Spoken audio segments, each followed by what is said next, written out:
native African. Some say he was the very first to enter, the first non-native to even enter the four corners, Hawiku, Kalelus, the promised land, Shimbola, Simbala, Cibola. And he brought them weapons of death. He brought them some hijack. So he's the first one to reach them in 1539. Now they're trying to claim your land. Now they want everything for Ham. The first native African reaches here in 1539. Now we know we had our trade thing. We was doing what we was doing. I'm just saying what they say. And what's the real? Because either way you surf this thing, he was being used to invade. And after this, the war popped off. Now we're going to get into the Prince Uriel Bay. He's going to get more back into that. We got some of that before, man. Love to Isaac Ford for dropping that on us. We'll get some more of that, man. We just surfing the wave, though, man. About perspective. Atlantis Islands, okay. Morocco, okay. Okay.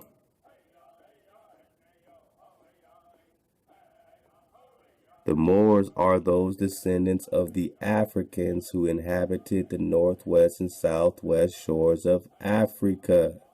The present Moroccan Empire, not kingdom, which is in the east, Al-Morak, was established on the shores of America.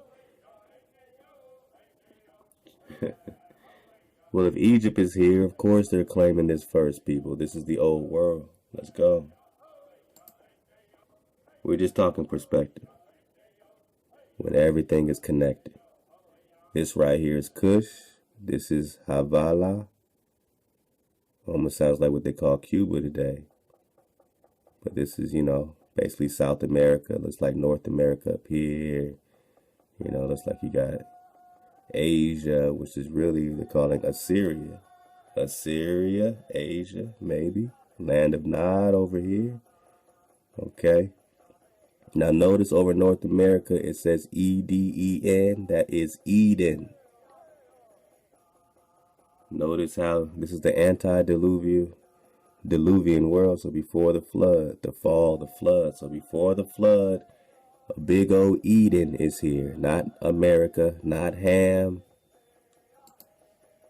not Kush. Actually, you see Kush over there. You don't see Ham, right? Yeah, so we see Kush. So Kush is in its right place. But then they put Eden over here. Not Ham, Eden. Alright. And then very I know it's small, it says River Euphrates, and here it says Zion.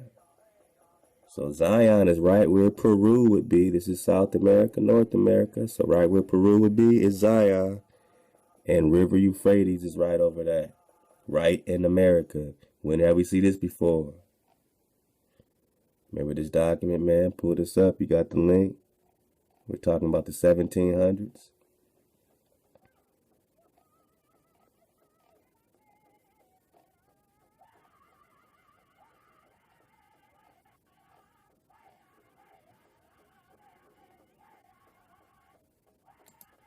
You gotta get it bigger. The goat.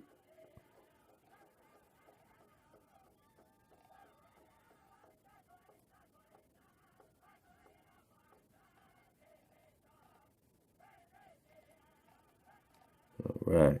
So they were advertising these beasts, these animals that are in America. This is how they're trying to get these so-called Europeans over here. This is a painting from 1700 from Jan Velten from the University of Amsterdam, talking about the tapirs and the wonders of nature here. All right.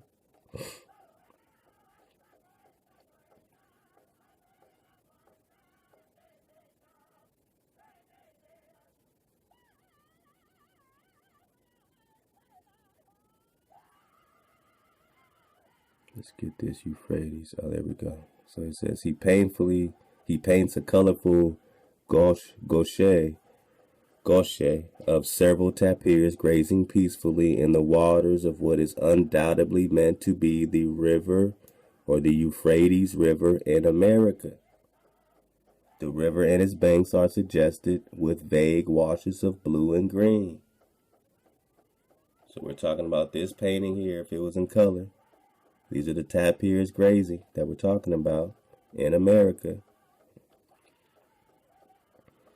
Rather, he paints a colorful gushe of several tapirs grazing peacefully in the waters of what is undoubtedly meant to be the Euphrates River in America. Undoubtedly meant to be the Euphrates River in America. And this is in the 1700s. And now we're getting the confirmation that in the antediluvian world, you have the River Euphrates right here in America. Right above Zion, where Peru or Haru or Jerusalem would be. We're just keeping it, you know what I'm saying? We're just keeping it wavy. So we got the substantiating evidence of Syria here. That's very interesting, man. All right, Euphrates River in America. You got the link, pull it up. And this is a great link, man, dropped off to us, man, by the bro, Chris Duncan, man. Wonderful drop. I'm just going to get a little bit of start of this, because I definitely want to get into this Prince Uriel Bay. Actually, what I'm going to do is probably get a piece of the Prince Uriel Bay, and then I'll probably do a dismount with it, man. So love to Chris Duncan. I'm going to move this over here so we can get that. All right, here we go. Let's dig on it, man, from about the 18-minute mark, man. You got the link, pull it up. And, yeah, I mean, he gets into the grid, the access, conscious, grid change, all that. Peace and power, man, to the fan. We just getting the babies out, man, and let's see what he's dropping, man. We got some of this before. Again, love to Isaac Ford for this drop. Let go. Hey.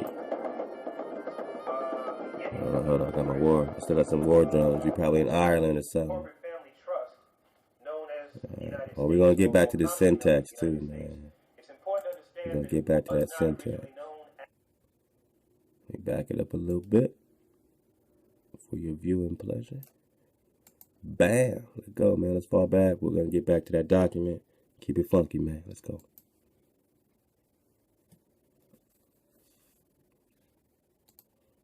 Moorish Empire, particularly in and throughout the United States. So now, when we look at the beginnings of the Moorish corporate family trust, known as the United States, or more commonly known as the United States, it's important to understand that it was not originally known as the United States in 1774. That is what has become a common appellative.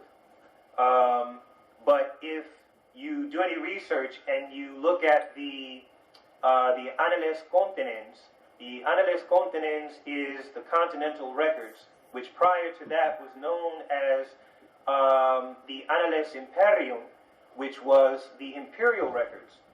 And now in the Imperial Records, you have what is known as the Consociuimus Regnum.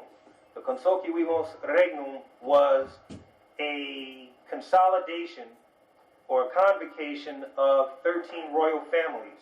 Those royal families were Moorish families that basically consolidated their power for a number of reasons, of which 13 royal Moorish families. So what tribe is that? You see, so they go vague. You have a perspective where you, at least in your mind, you can ask that pertinent question.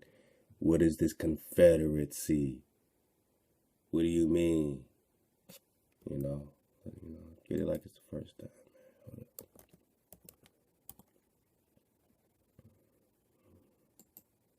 What is this Confederacy? Just so we have a perspective of what the bro just dropped down when he said 13 royal colonies. I'll get into why we was rocking together. For lo, thine enemies make a tumult, and they that hate thee have lifted up the head. This is Psalms 83. This is against the seed of the Creator. This is against the image of the Creator